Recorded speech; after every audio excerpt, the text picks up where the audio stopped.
Muy buenas tardes, tengan estimados doctorantes.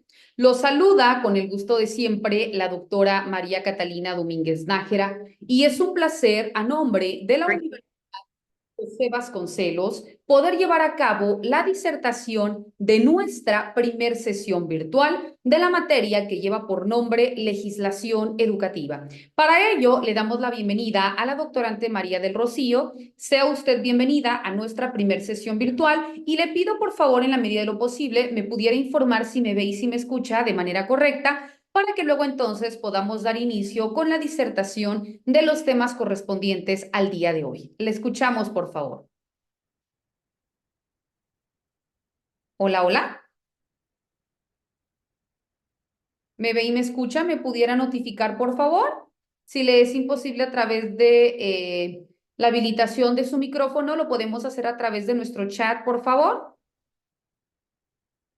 Bueno, creo que tenemos un pequeño detalle ahí en cuestión de audio. Sin embargo, bueno, estimados doctorantes, el día de hoy daremos inicio con la disertación de los temas relativos a la unidad número 1, que de manera anticipada ustedes ya pudieron percatarse a través del programa de estudios que tuve a bien compartirles, en donde ustedes se dieron cuenta que de manera específica la unidad número 1 hace referencia a el derecho, a la política y a la educación. Y en ese mismo sentido, bueno, todos los temas de manera específica que se señalan, ustedes también se percataron que habla acerca del derecho, acerca de la clasificación de la norma jurídica, acerca de las fuentes del derecho, el derecho constitucional, el derecho administrativo, etcétera, ¿no? Entonces podemos consultarnos o podemos preguntarnos, ¿por qué nosotros tenemos que hablar propiamente dentro de la unidad número 1 acerca del derecho si estamos cursando un doctorado en educación? Entonces, la respuesta es muy sencilla. La educación sabemos que es uno de tantos derechos humanos que nosotros como individuos tenemos, ¿verdad? Los derechos humanos son precisamente aquellos que el Estado tiene la obligatoriedad de proteger, de garantizar y de salvaguardar para que tú y yo como individuos gocemos de una manera mucho más amplia de todos estos derechos y por tanto se deben de reconocer a través de normas jurídicas, y estas normas jurídicas son todo aquello que se encuentra debidamente contemplado dentro de las leyes, ¿verdad? Llámese códigos, llámese decretos, llámese reglamentos, llámese jurisprudencia, llámese tesis aislada. Cualquiera de estas normas jurídicas, para que a ti, para que a mí nos puedan obligar o para que a ti y para que a mí nos puedan proteger, forzosamente debe estar regulado por una norma, ya que si la norma no lo protege o no lo sanciona, entonces, aunque la autoridad quiera hacer o dejar de hacer algo, simplemente no puede. ¿Por qué? Porque, repito, una norma jurídica no lo establece. Entonces, vemos la importancia de que estos derechos humanos se encuentren debidamente regulados. Pero al hablar de derechos humanos, ¿qué podemos entender por derechos humanos? Bueno, los derechos humanos son todos aquellos derechos que el individuo tiene desde el nacimiento y que únicamente se extinguen por causa de muerte. Claro está que existen casos de excepción donde por una temporalidad específica no se hacen uso de estos. Por ejemplo, cuando una persona comete algún delito, entonces compurga una pena dentro de un centro penitenciario, obviamente no va a ejercer algún tipo de derecho como el derecho humano a la libertad de tránsito, el derecho humano al voto, etcétera, pero por una temporalidad. Esto no significa que se le está coartando un derecho. Entonces, vemos que por casos de excepción, específicamente son aquellos en donde por alguna circunstancia estos derechos humanos no los puede hacer valer de manera amplia. Ahora bien, cuando hablamos del resto de los derechos humanos, estos son sin ningún tipo de distinción. Cuando hablamos también de derechos humanos, sabemos que estos son inalienables, son universales, son imprescriptibles, son indivisibles y también en este sentido hablamos de una garantía genérica. ¿Qué quiere decir esto? Que tú los tienes, como te decía, por el simple hecho de ser persona, que estos derechos son atribuibles directamente a ti y que nadie te los puede limitar. Cuando hablamos de derechos humanos, ¿qué son o cómo nosotros podemos identificar? Bueno, sencillo. Ejemplo de los derechos humanos: el derecho humano a la vida, el derecho humano a la salud, el derecho humano a un patrimonio, el derecho humano a la educación, ¿verdad? Y por ello, en esta ocasión es importante que nosotros lo retomemos y por ello ustedes se dieron cuenta que la unidad número 1 habla de derecho de política y educación, porque el derecho humano a la educación es este derecho que tú, que yo, todos tenemos. ¿Para qué? para estar en un constante proceso de aprendizaje y que el Estado tiene la obligatoriedad de garantizarnos. Y más adelante vamos a ver, cuando hablábamos del Estado mexicano y la política educativa, durante todos estos años desde su reconocimiento a partir de la conquista de la Nueva España, que lo hablaremos en la siguiente sesión, hasta nuestros días, la educación ha pasado por un sinfín de procesos de desarrollo y procesos de reconocimiento hasta llegar a 1917, cuando se eleva a rango constitucional el derecho humano a la educación. Pero para poder llegar a esto, sabemos que existieron un sinfín de circunstancias. Todo ello para que nosotros pudiéramos tener, gozar y disfrutar de un derecho humano a la educación. Y que precisamente cuando hablamos de la educación básica, sea considerada como obligatoria, como gratuita y como laica. Y estas cuestiones son precisamente aquellas que nos obligan a nosotros como docentes o como transmisores de conocimiento de actuar en condiciones de igualdad, ¿verdad? Que la educación no nada más sea disertar un tema en específico, sino ahora ya hablamos de una integración. Y esta cuestión integral es cuando la educación va más allá de transmitir un conocimiento, sino que también nosotros tenemos que tocar otro tipo de circunstancias, como por ejemplo las cuestiones emocionales, como por ejemplo cuando hablamos, se me ocurre, de una necesidad educativa especial, cuando existe algún niño o alguna niña o alguna persona que tiene algún problema o alguna discapacidad o alguna necesidad educativa, porque es distinto hablar de una necesidad educativa y es completamente distinto hablar de una discapacidad, porque una necesidad educativa puede ser con discapacidad y sin discapacidad. Y aquí todo esto nos está indicando precisamente que es aquello adicional a lo que tú debes de hacer, que obligatoriamente lo tienes que hacer. ¿Por qué obligatoriamente? Porque tú y yo estamos obligados a disertar determinados temas que se encuentran en nuestro plan de estudios.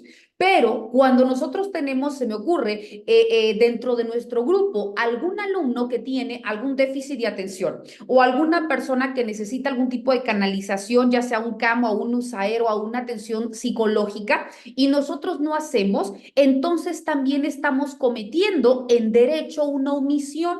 Y esa omisión también tiene consecuencias jurídicas. Y te voy a poner un ejemplo. ¿Por qué es importante el derecho? Porque recordemos una máxima jurídica que nos dice, la ignorancia de la ley no exime su cumplimiento. Ojo, ¿y qué tan importante es eso? Porque a veces nosotros como docentes podemos decir, es que yo no estoy obligado a hacer este tipo de actividades porque pues simplemente lo que se encuentra dentro de mi formación no me obliga. Mi obligación es llegar, cumplir con un horario, disertar los temas y yo estoy cumpliendo. No, porque ¿qué nos dice la ley? Tú como docente, aunque no seas abogado de profesión, tienes forzosamente que conocer las leyes que tienen una relación directa con la prestación de tu servicio. No estás obligado a conocer todas las leyes de manera genérica, porque si no tendrías que ser un abogado. Pero cuando estamos hablando de las leyes que tienen una relación directa contigo, ejemplo, llámese una constitución política, ejemplo, llámese la Ley General de Educación, ejemplo, si estás impartiendo a través de una formación en preescolar, primaria, secundaria, si es pública, si es privada, cada una de estas tiene una propia ley. Y si tú no lo conoces, entonces ahí si tú estás dejando de hacer algo, sí se te sanciona. Vuelvo a lo mismo, no puedes excusarte en que eres docente de profesión o eres pedagoga y que por tanto desconoces la ley, porque la ley te dice, la ignorancia de la ley no exime su cumplimiento. A esto estás obligado y no lo cumpliste. No nada más con que cumplas de 8 a 4 una jornada o de 8 a 2 de la tarde y que vayas a disertar estos temas, significa que estás cumpliendo. Existe una medición de resultados. Ejemplo, dentro de tu planeación, el día de hoy te correspondía disertar tal tema, pero no te percataste que ahí tienes a niños con discapacidad auditiva o no te percataste que existen alumnos con algún tipo de discapacidad, se me ocurre, algún tipo de discapacidad intelectual o que hay déficit de atención. Entonces, ¿qué métodos y qué técnicas utilizaste para poder transmitir este conocimiento? ¿Por qué? Porque si hay personas que tienen discapacidad auditiva, ya sea porque también esto es medible, si es total, si es permanente, si es a un 20, un 30, ¿qué porcentaje? Y si tú nada más transmitiste una información a través de la palabra hablada, obviamente no va a llegar esta información a esos alumnos en específico. Entonces, a esos niños, tú estás vulnerando su derecho humano a la educación. ¿Por qué? Porque cuando hablamos del derecho humano a la educación, significa que todos por igual deben forzosamente tener estas herramientas para poder entender lo que tú estás transmitiendo. Y si no utilizaste una metodología acorde para poder impactar a toda tu población objetivo, entonces estás coartando el derecho humano a la educación. Y pueden existir sanciones que son desde las más simples, como son las sanciones o faltas administrativas, hasta aquellas que pueden ser constitutivas de un delito y que, repito, por una acción o por una omisión, a ti como docente se te puede sancionar. Y me puedes decir, bueno, pero entonces las leyes simplemente a mí me van a perjudicar o me van a sancionar. No, porque una de las características de la norma jurídica, que también lo vamos a ver más adelante, me dice que es imperativo atributiva.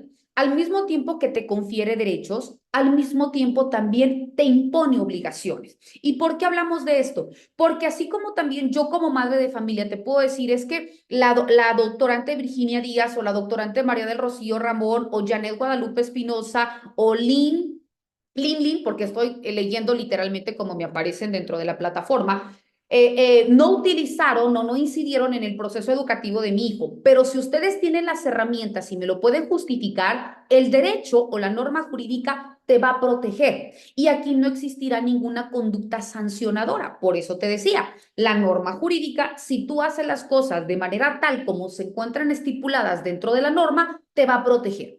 Pero si tú eres omiso, recordemos que en igualdad de circunstancias está tu derecho y el derecho humano de las demás personas. Y si tú por hacer o por dejar de hacer algo infringes el derecho de terceros, se te va a sancionar. Vemos pues por qué es la importancia de conocer el derecho. Ahora, cuando nosotros hablamos del derecho como un primer tema dentro de nuestro plan de estudios, nos dice que tenemos que identificar la conceptualización del derecho. Pero para ello hago un paréntesis. Si hay alguna duda, algún comentario, con muchísimo gusto pueden habilitar su micrófono o pueden levantar la manita para que luego entonces podamos debatir o podamos argumentar o podamos despejar alguna duda si es que la hubiera, por favor. Muchísimas gracias.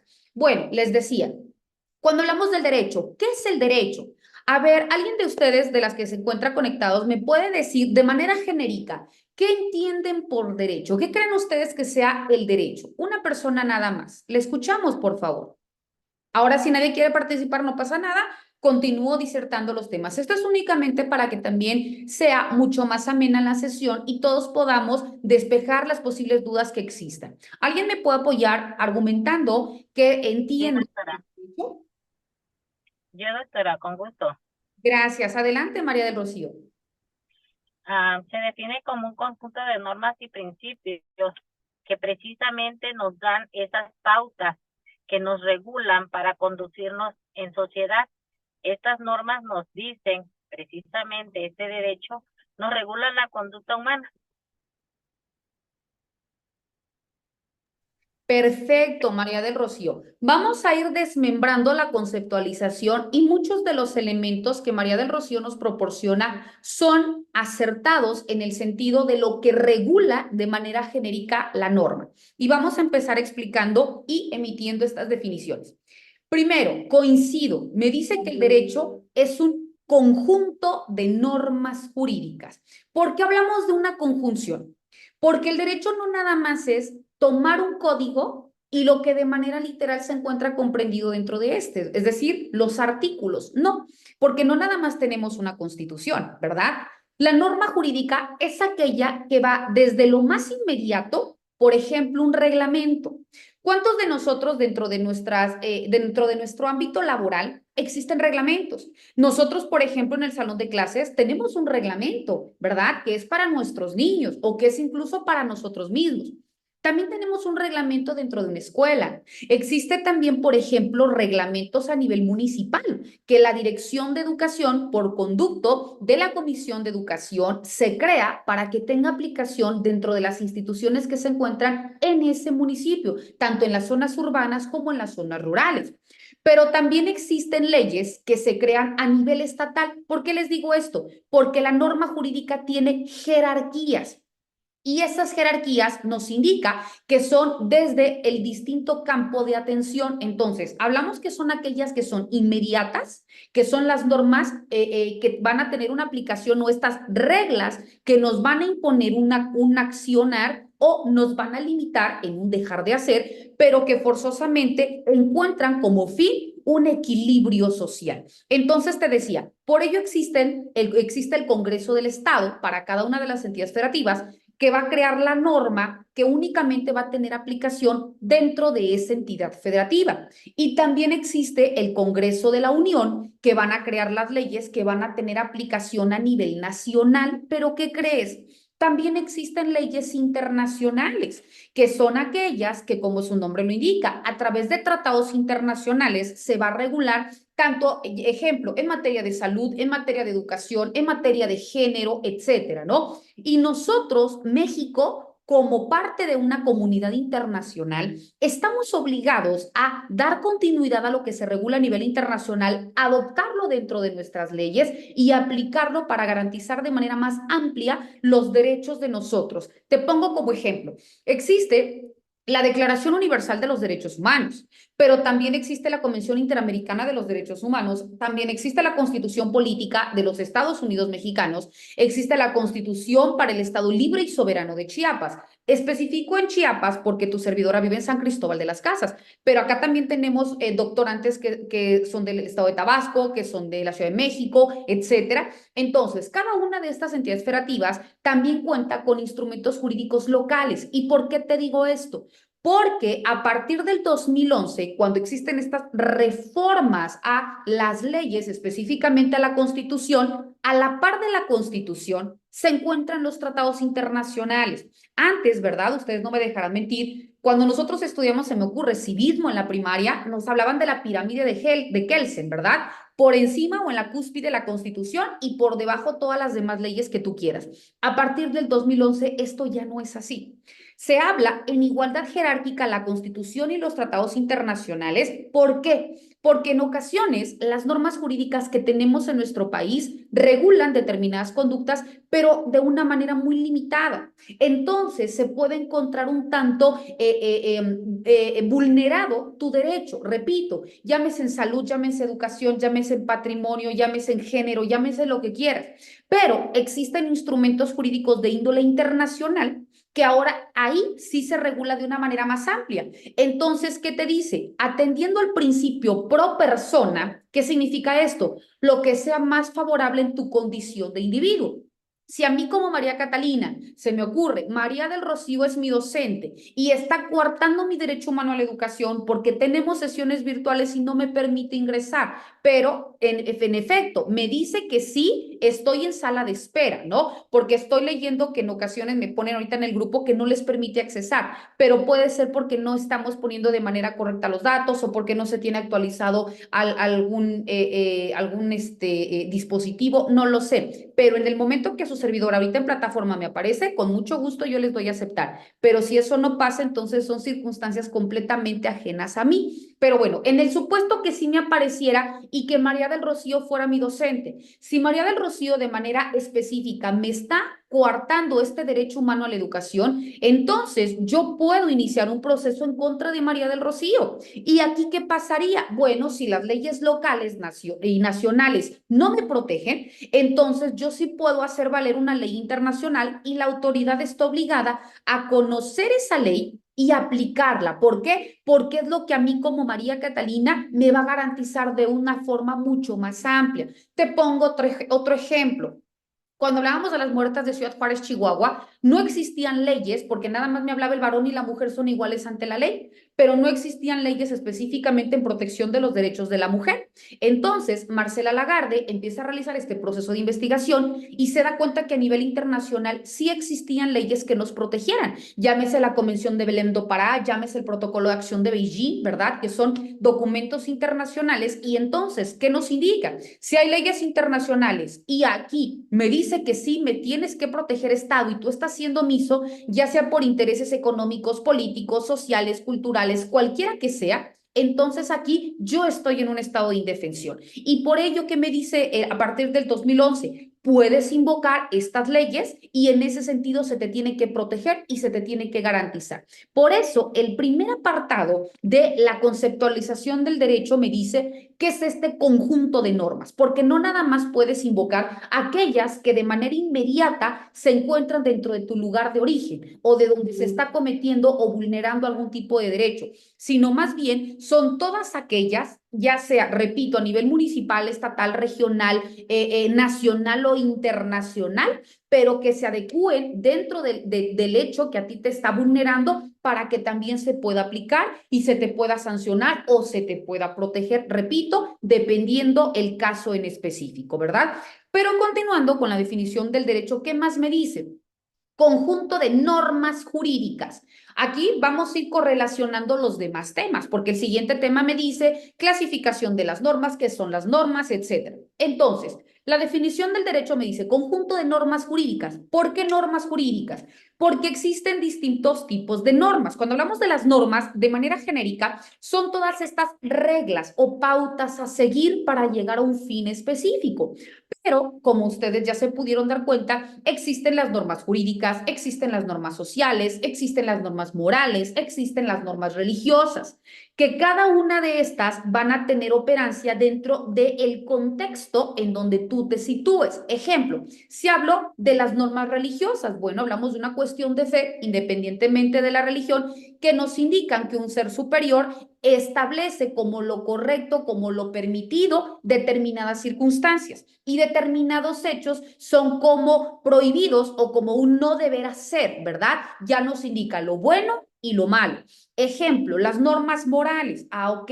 Bueno, pues se indica que esto es lo correcto. Se me ocurre, ¿verdad? En una playa nudista, por su naturaleza es común o es lo lógico que las personas lleguen sin ropa, ¿verdad? Porque es una playa nudista.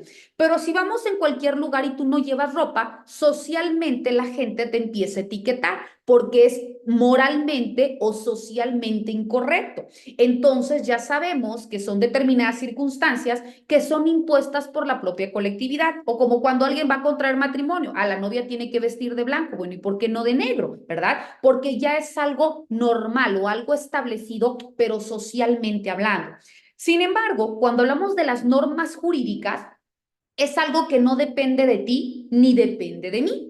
Las normas jurídicas son aquello que se encuentra debidamente regulado por una ley y que pasa por un proceso de creación y por un proceso de validación de la norma jurídica. Y para que pueda aplicarse, tiene que haberse publicado en el Diario Oficial de la Federación para que luego entonces empiece a surtir sus efectos o consecuencias jurídicas. Entonces, hasta el momento que la norma jurídica se publica, hasta ese momento ya puedes invocarla, es decir, puedes aplicarla ya sea para que te proteja o puedes también aplicarla para que en un momento se sancione alguna conducta que está siendo violatoria a tu derecho, ¿ok? Entonces, regreso, me dice, conjunto de normas jurídicas. ¿Qué más? Que regulan la conducta del individuo. A veces el derecho, por quizás de manera errónea o por no tener una información completa, decimos, es que el derecho te rige a ti, Moisés Almeida, o el derecho te rige a ti, Janet. No, el derecho no te rige a ti o a mí. ¿Por qué? Porque cada uno de nosotros tenemos la libertad, nuestro derecho humano a la libertad, ¿verdad? Libertad de asociación y reunión, libertad de tránsito, libertad de imprenta, libertad de realizar la profesión que tú desees siempre y cuando sea lícita. Pero hablamos de una libertad, incluso la sexual, ¿verdad? Pero aquí, ¿qué me indica? Cuando estoy hablando de esta cuestión reguladora, es que Moisés puede hacer o dejar de hacer lo que él quiera, ¿verdad? Pero siempre y cuando no transgreda el derecho de tercero. Si, ejemplo, Moisés me priva de la vida, pues es que yo quiero matar a María Catalina. Lo puedes hacer. El derecho no te dice, Moisés, no lo hagas. El derecho que te dice, al que priva de la vida a otro. Si tú lo haces, entonces tendrás una consecuencia, ¿verdad? Pero esa decisión queda directamente en Moisés. Por eso el derecho me dice, no regula al individuo, el derecho regula a la conducta que el individuo realiza. Porque la conducta, una vez que tú la despliegas y produce un resultado, ese resultado es lo que la norma jurídica va a regular. Te voy a poner un ejemplo. Si regreso hace rato, específicamente en materia de educación, ¿qué es la obligación que tiene María Catalina? María Catalina, yo doctora en Derecho y también en Educación, ¿qué tengo la obligación? De manera anticipada que ustedes, al momento de que ya aparecieran en plataforma, ustedes tuvieran a la vista un plan de estudios, que tuvieran específicamente señaladas sus actividades, las fechas y horas de sesiones virtuales, el porcentaje para cada una de las actividades, etcétera. Es una obligación que emana de mi derecho humano al trabajo. Porque así como mi derecho humano al trabajo tengo derechos, también tengo obligaciones. ¿Cuál es un derecho? Bueno, a que al momento de que culmine en tiempo y forma esta materia, que es el 26 de octubre, que obviamente ya les haya impartido las sesiones virtuales, que les haya subido de manera anticipada las cápsulas informativas, que esté en constante intervención con ustedes cuando hay alguna duda, que califique sus actividades y les impacte su resultado. Bueno, mi derecho humano al trabajo tiene como consecuencia una remuneración económica porque es el fin último de una relación laboral. Entonces, aquí se está viendo satisfecho mi derecho humano al trabajo. Pero si ustedes se ponen en el supuesto del derecho humano a la educación, están ejerciendo ese derecho humano porque están en las sesiones, porque si tienen dudas preguntan, etcétera, ¿no? Entonces, de esta forma, cada uno de nosotros se está viendo garantizado su derecho humano y en caso de que alguno incumpla, también puede invocar una norma jurídica para que se aplique, pero se dan cuenta que no te está regulando, no regula a la persona, regula lo que María Catalina hace o lo que María Catalina deja de hacer. Si yo no cumplo en tiempo y forma, tengo una sanción que va desde una cuestión meramente administrativa hasta aquello que proporcional a mi falta haya traído como consecuencia este resultado, ¿verdad? Entonces, regreso. Ya vimos por qué el derecho es este conjunto de normas jurídicas que regula la conducta del individuo. Pero, ¿qué más me dice? Como bien comentaba María del Rocío, ¿cuál es el fin último del derecho?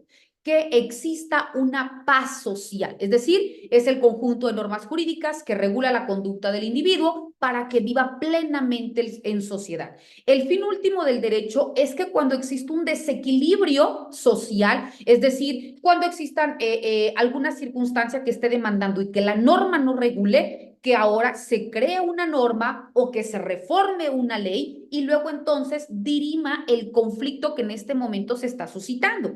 Te pongo un ejemplo. Cuando hablábamos del COVID-19, ¿no? Que era de manera inmediata algo que afectó en materia de salud, pero de manera indirecta afectó a todo. Hablamos del derecho humano al trabajo porque se prohibió salir si no era una actividad elemental, ¿verdad? Entonces, ¿qué me dice la Ley Federal del Trabajo? Ah, si tú tienes 3 faltas injustificadas, entonces provoca el despido. Pero si te despido, entonces aquí, como hablamos de una cuestión pandémica, se tuvo que regular también la Ley Federal del Trabajo. Se tuvo que regular la Ley General de Educación porque ya no podíamos acudir a tomar clases presenciales. Se tuvieron que adecuar medios alternativos para poder transmitir información. Ejemplo, lo que ahorita estamos utilizando una plataforma virtual para tener una sesión, aplicar propiamente grupos de WhatsApp o en el televisor, ¿verdad? Que ya habían días y horas específicos para primero de primaria, para segundo, o sea, son medidas emergentes que a partir de una situación que era la necesidad social el derecho tuvo que entrar. ¿Por qué? Porque si no, imagínense la cantidad de despidos, imagínense el estado de necesidad para poder nivelar o para que no todos los grados reprobaran, pero también para que se continuara con este proceso de transmisión de información. Entonces, para continuar dentro de todo en una condición cotidiana o normal dentro de lo que cabe, de esta situación emergente, se tuvo que regular dentro de la norma para que pudiera aplicarse y para que pudiera hacerse valer, ¿verdad? Entonces vemos cómo el derecho, nos guste o no, está en todo lo que tú haces y en todo lo que tú dejes de hacer. ¿Qué más me dice el derecho? Para concluir con la definición del derecho, cuyo incumplimiento conlleva a una sanción. Esto es lo que casi no nos gusta, ¿verdad? Pero es lo que de manera inmediata se tiene que reconocer. La norma jurídica te dice, a ver, me aparece como Julio Nájera, pero veo que no es Julio Nájera. Entonces, la norma jurídica, ¿qué me dice? La norma jurídica te va a decir, tienes el derecho humano a la educación, pero si alguien te lo vulnera, existe esta falta. Tienes el derecho humano al patrimonio, pero si alguien te roba, existe esta sanción. Para todo lo que la norma regule, si tú no realizas lo que la norma establece, viene una sanción. Por eso el derecho me dice, cuyo incumplimiento conlleva una sanción. Si tú no realizas lo que la norma jurídica te establece, forzosamente va a haber un resultado. Y este resultado va a ser desde algo meramente pecuniario, la imposición de una multa, hasta una prisión, ¿verdad? Dependiendo de la falta que cometas. Ahora bien, una vez de que nosotros ya hemos culminado dentro de esta definición de lo que se reconoce como el derecho, ahora también vamos a identificar otros elementos dentro de las normas. Y como les decía, las normas son todas estas reglas o todos estos lineamientos o pautas que el individuo debe cumplir para que exista este equilibrio social. Ya hablábamos también de la clasificación de las normas. Sin embargo, otro de los temas importantísimos que también marcan nuestro temario y que aquí necesito que no se me vayan a confundir porque son temas pues bastante extensos, nos dice que son las fuentes del derecho, otro de los temas. Cuando hablamos de las fuentes del derecho, bueno, primeramente tenemos que identificar que las fuentes son estos procesos de donde emana y de donde se continúa con una ley. Entonces, una fuente del derecho son todos estos procesos de creación de la norma jurídica. Sin embargo, cuando hablamos de manera específica dentro de las fuentes del derecho, estas se clasifican en tres. ¿Cuáles son estas? Nosotros tenemos las fuentes formales, existen las fuentes reales y existen las fuentes históricas, ¿ok? Bueno, vamos a indicar en qué consiste cada una de ellas y les pido que pongamos atención y si hay duda, con toda confianza me pregunten, porque cuando hablemos de las fuentes reales, a su vez se subdividen, ¿verdad? Entonces, regreso.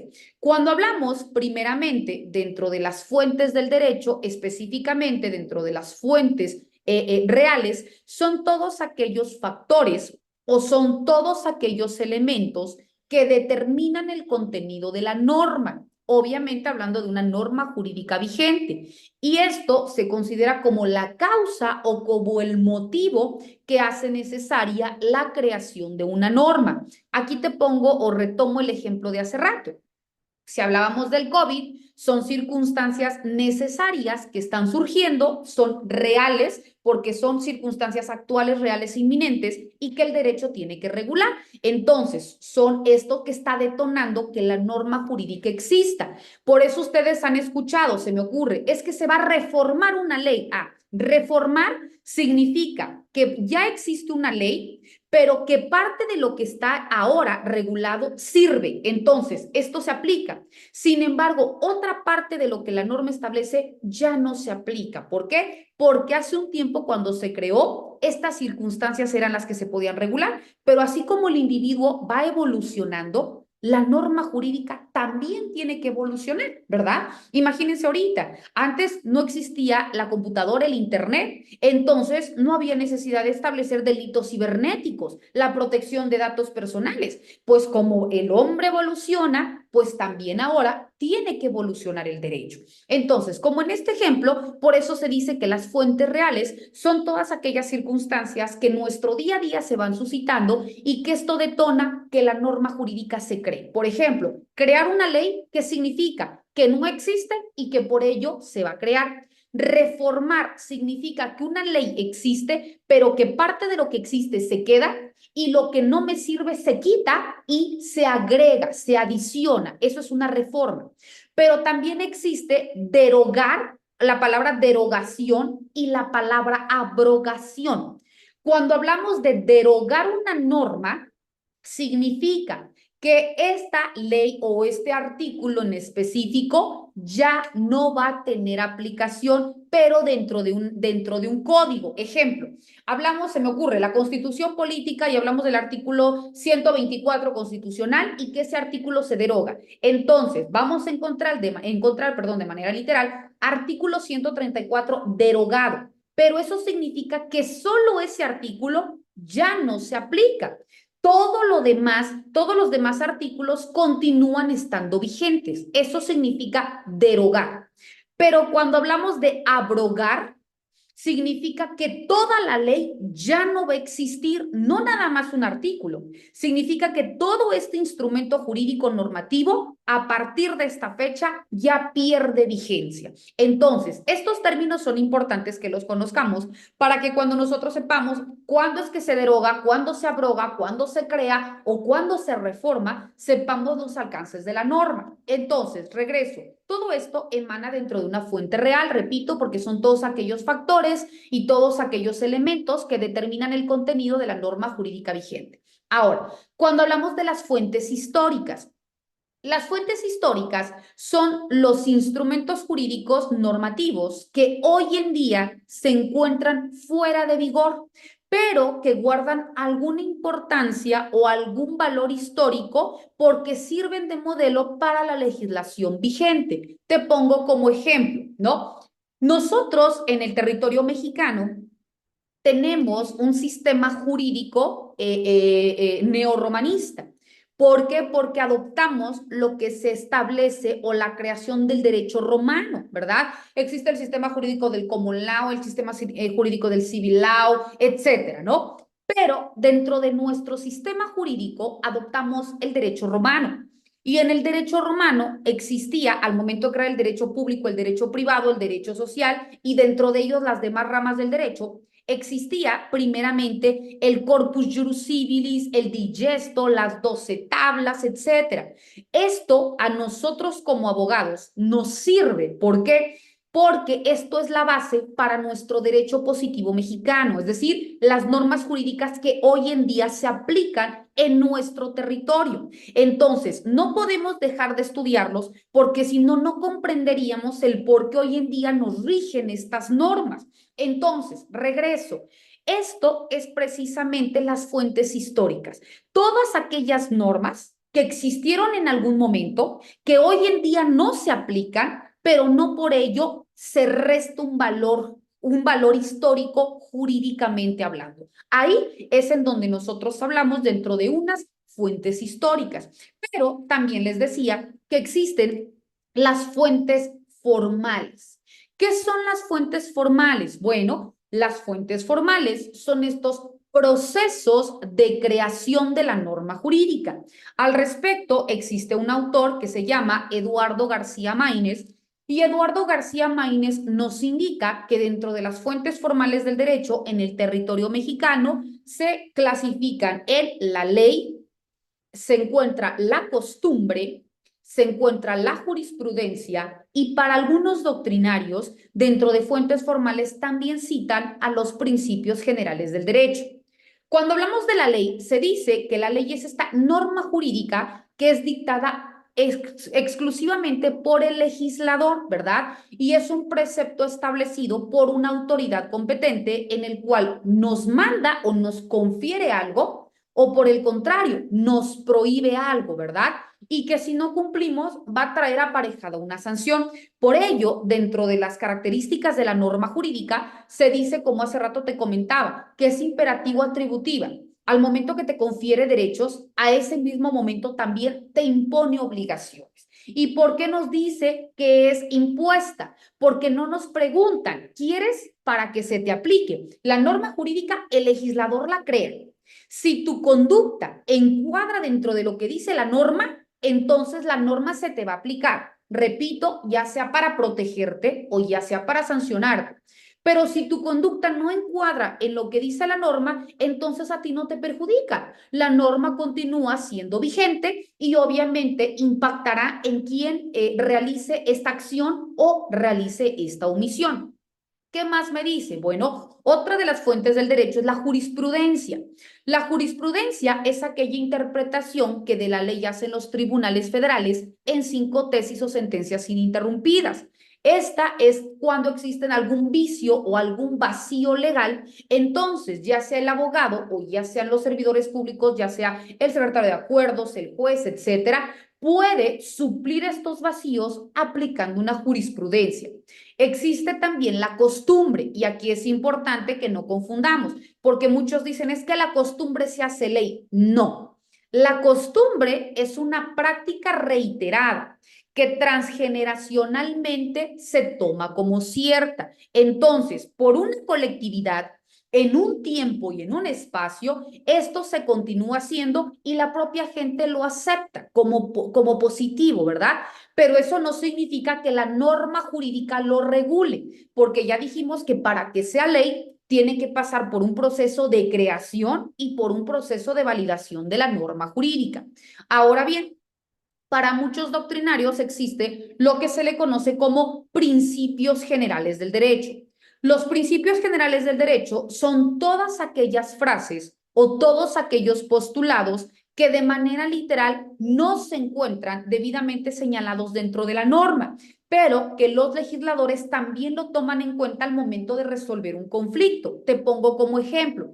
¿Cuántos de nosotros no hemos escuchado? El que es primero en tiempo es primero en derecho, ¿verdad? O nadie puede ser juzgado 2 veces por el mismo delito, ¿no? O dame los hechos y yo te daré el derecho. Estos son principios generales del derecho que, repito, de manera directa no vamos a encontrar dentro de la norma, pero que sí se toma en consideración. ¿Para qué? Para hacer valer o para resolver un conflicto. Ahora bien, dentro de las fuentes formales, ya explicamos, recordarán ustedes, fuentes formales, fuentes reales y fuentes históricas. Pero les decía que dentro de las fuentes formales del derecho, a su vez existe una subdivisión.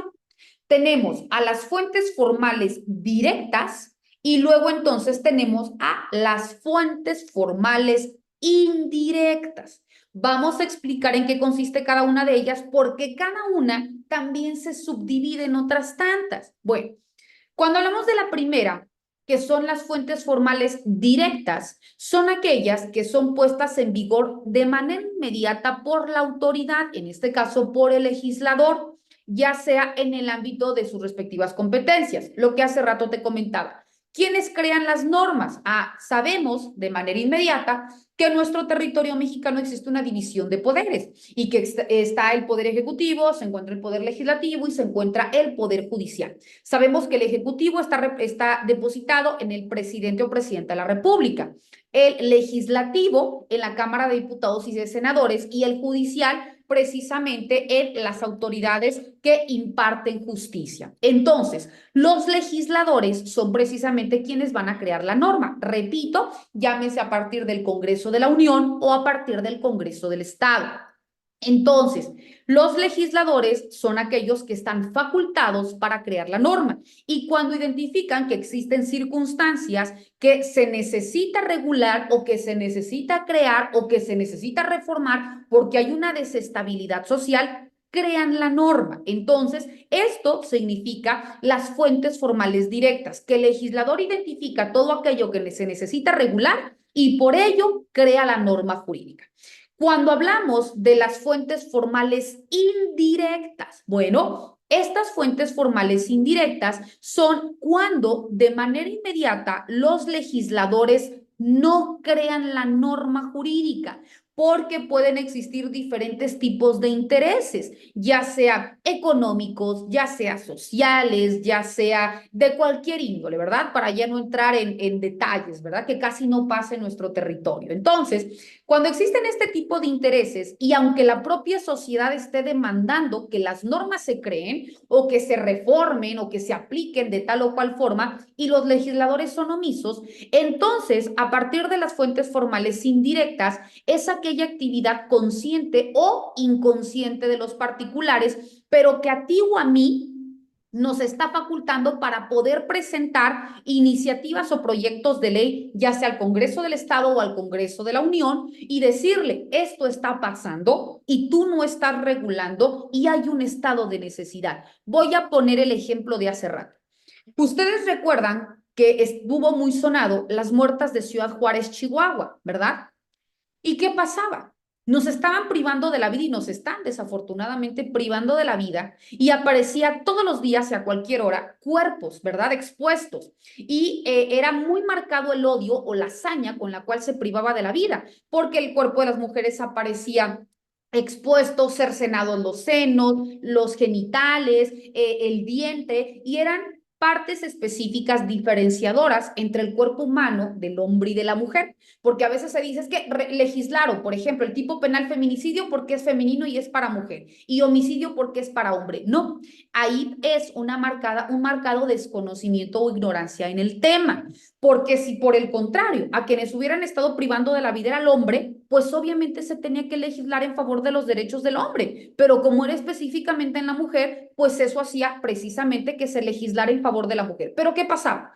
Pese a que existían a todas horas y todos los días este tipo de exposiciones y de privaciones de la vida a la mujer, el Estado no hacía nada. Decía, pues es que ya regulé el tipo penal homicidio y al que prive de la vida a alguien, sí, pero no es lo mismo que yo traiga una pistola y te dispare y te mate, a que yo te viole, te mutile, te cercene, te exponga. El odio no es el mismo, ¿verdad?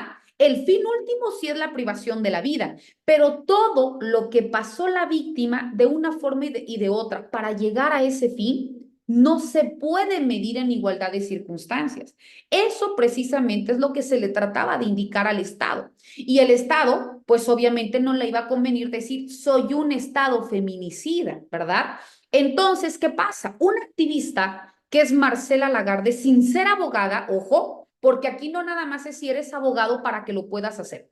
Un activista empieza a realizar este proceso de investigación y se apersona en Ciudad Juárez, Chihuahua, y empieza a investigar en el caso, y así se le denomina el caso Campo Algodonero. Y a nivel internacional, porque como no había una respuesta en el territorio mexicano, se fue a la corte, se fue a nivel internacional y expuso este caso. Y ahí se le conoce en derechos humanos como el caso González y otras, ¿verdad?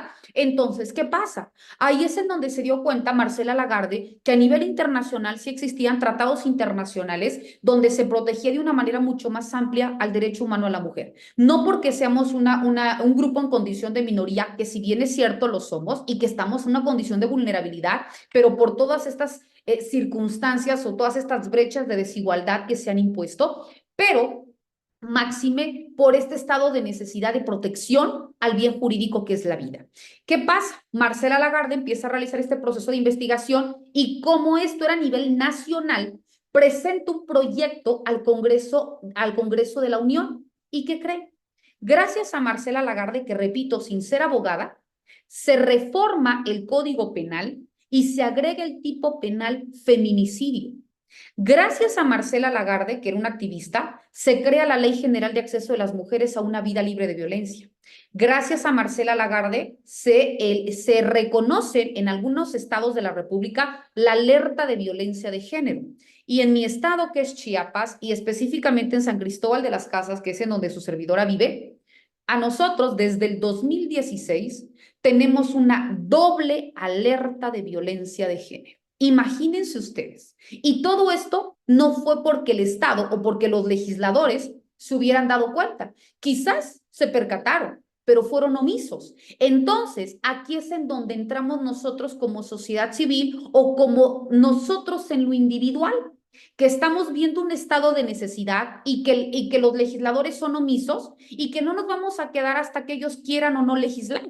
También se encuentra dentro de nuestra trinchera el cómo poder generar un cambio. ¿Qué tal que el día de mañana por una propuesta que haga María del Rosario o que haga Janet o que haga Berta o que haga Lin, el día de mañana se crea una reforma o una ley en materia educativa, o una ley en materia de género, o una ley en materia de derechos sexuales, o cuando hablamos no sé, hablamos de una inclusión educativa o hablamos de una necesidad educativa especial ahora denominada inclusión educativa, cuando se hable de todas estas herramientas que se necesitan para que realmente exista una inclusión, cuando existan mejores oportunidades, mejores planes de desarrollo, cuando existan mayores recursos, qué sé yo, pero que nosotros sepamos de estos estados de necesidad y que gracias a nosotros se puedan crear leyes, ¿no? Entonces, todo esto se puede a partir de qué? De esta otra ramificación de la fuente formal que entra dentro del rubro de fuente formal indirecta, ¿ok?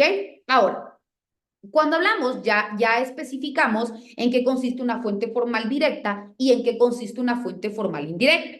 Ahora bien, vamos a indicar también que hay una subclasificación. Dentro de las fuentes formales directas, a su vez estas se subdividen en tres, que son las fuentes formales directas legisladas, son las fuentes formales directas administrativas y encontramos también a las fuentes formales directas judiciales. A su vez, cada una de ellas también se subdivide. Dentro de las fuentes formales directas legisladas encontramos a la Constitución y encontramos a los tratados internacionales. Cuando hablamos de las fuentes formales directas administrativas, dentro de ellas encontramos a los reglamentos, que pueden ser heterónomos o también pueden ser autónomos. Y cuando hablamos de la tercera, que son las fuentes formales directas judiciales, aquí podemos encontrar a los precedentes judiciales y también a los acuerdos generales. Vamos a explicar en qué consiste cada una de ellas y con ello cerraremos de manera parcial nuestra sesión virtual del día de hoy con los temas que nos corresponden y daremos continuidad en nuestra próxima sesión. Entonces, cuando hablamos de las fuentes formales directas legisladas, te decía que primeramente encontramos a la Constitución. La Constitución es este cuerpo normativo escrito. Ojo, ¿por qué decimos escrito? Porque en el mundo, en cada uno de los países, existen constituciones que pueden ser escritas o que pueden ser no escritas, pero que también entran dentro de la nominación de constitución. Regreso, en nuestro territorio mexicano es este cuerpo normativo escrito que cuenta con una obligatoriedad superior a las leyes ordinarias y que fija las normas fundamentales dentro de un Estado, es decir, aquella base en donde descansa el equilibrio o que descansa el Estado o que se procura un Estado de derecho, ¿verdad? Dentro de la Constitución, bueno, también existen dos apartados. Del artículo 1 al artículo 29 constitucional es la parte dogmática. Dentro de la parte dogmática se encuentran debidamente señalados los derechos humanos.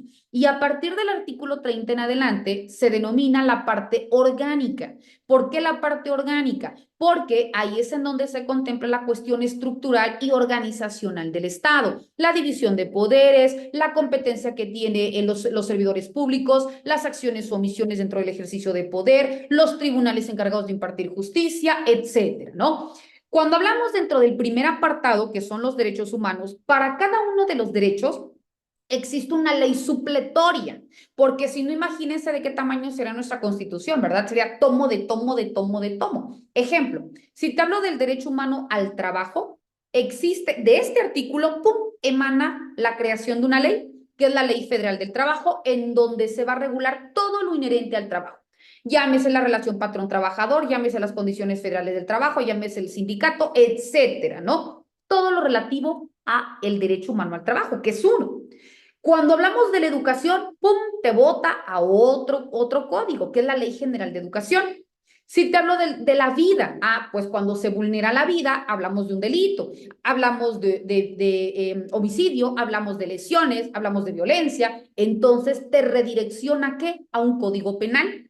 Si te hablo, se me ocurre, del derecho humano al patrimonio, bueno, pues entonces te remito a un código de comercio, te remito, se me ocurre a una ley general de sociedades mercantiles, se me ocurre a un código civil cuando hablamos de compraventa, cuando hablamos de arrendamiento, cuando hablamos de hipoteca, no lo sé. Entonces, te das cuenta que todo esto de manera inmediata te va a redireccionar a otra norma jurídica. Por ello se dice que la Constitución es la ley ordinaria y todas las demás leyes se consideran como leyes supletorias o leyes secundarias, ¿verdad? Ahora, otra dentro de estas fuentes formales directas legisladas, también encontramos las leyes. Las leyes en el mismo sentido son todos aquellos cuerpos normativos que también son emitidos por el órgano legislativo y que ante su incumplimiento se encuentran dotadas de la fuerza coercitiva del Estado. Es decir, tú no cumples, entonces yo, Estado, tengo la facultad de utilizar incluso la fuerza pública para obligarte a un cumplimiento, ¿verdad? Porque no te pregunto si lo quieres hacer. Ejemplo, tú robaste, no te voy a preguntar si quieres devolver la cosa o si quieres pagar su equivalente. Te voy a imponer esta sanción, ¿verdad? Entonces, no es una cuestión de voluntad, es una cuestión coercitiva. En México, según lo dispuesto dentro de los artículos 71 y 72 de la Constitución, la creación de las leyes incluye 6 momentos importantes, que es la iniciativa, la discusión, la aprobación, la promulgación, la publicación y la iniciación de la vigencia. Cuando hablamos de la iniciación de la vigencia es como hace rato les comentaba, cuando la norma jurídica ya fue publicada en el Diario Oficial de la Federación y que al día siguiente se le denomina iniciación de vigencia porque es a partir de ese momento cuando tú ya la puedes invocar para que te proteja o para que se aplique una sanción ante una situación en específico, ¿verdad? Entonces, ahí es cuando hablamos de la iniciación de la vigencia. También dentro de las fuentes formales directas legisladas encontramos a los tratados internacionales. Estos tratados internacionales son una de las fuentes más importantes dentro del derecho internacional público y se dice que son aquellos acuerdos de voluntades que se dan entre 2 o más países o estados soberanos. Dentro de ella se encuentra debidamente contemplado dentro del artículo 76, fracción primera, y dentro del artículo 89, fracción décima de la Constitución, que regulan la competencia para poder celebrar los tratados internacionales, primero por parte del presidente de la República y luego entonces que sean ratificados por quién, por el Senado de la República. Porque si únicamente, imagínense, quedara a facultad o a disposición del presidente de la República, pues entonces no estaríamos hablando de qué, de una división de poderes, porque eso le corresponde netamente al legislativo. Pero dentro de alguna de las facultades, que lo vamos a ver en la siguiente sesión del presidente de la República, es poder validar este tipo de tratado internacional siempre y cuando el Senado de la República lo avale, porque es el que conoce la cuestión territorial, ideológica, etcétera, en donde va a impactar esta norma o este tratado internacional. Y cuando hay este acuerdo entre ambas partes, entonces se valida o se pone o se acuerda este tratado internacional para que empiece a surtir efectos o consecuencias dentro de nuestro territorio.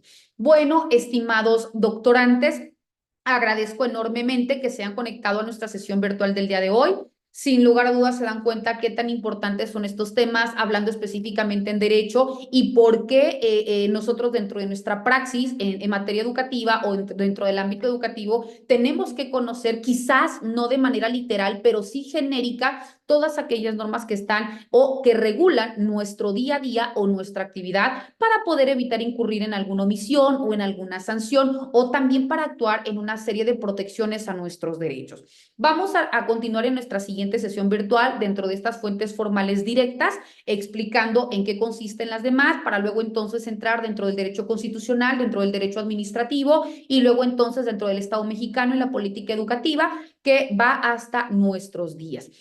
Recordar también que esta sesión virtual ha sido grabada para que en el momento que le compartan a su servidora, con mucho gusto se las voy a impactar en plataforma para que quienes así lo deseen puedan de nueva cuenta volver a validar el contenido y continúe contribuyendo en su proceso de enseñanza-aprendizaje. Cualquier circunstancia, como siempre, estoy para servirles. Que tengan excelente fin de semana. Bendiciones a todas y todos. Hasta luego. Gracias, hasta luego. Igual.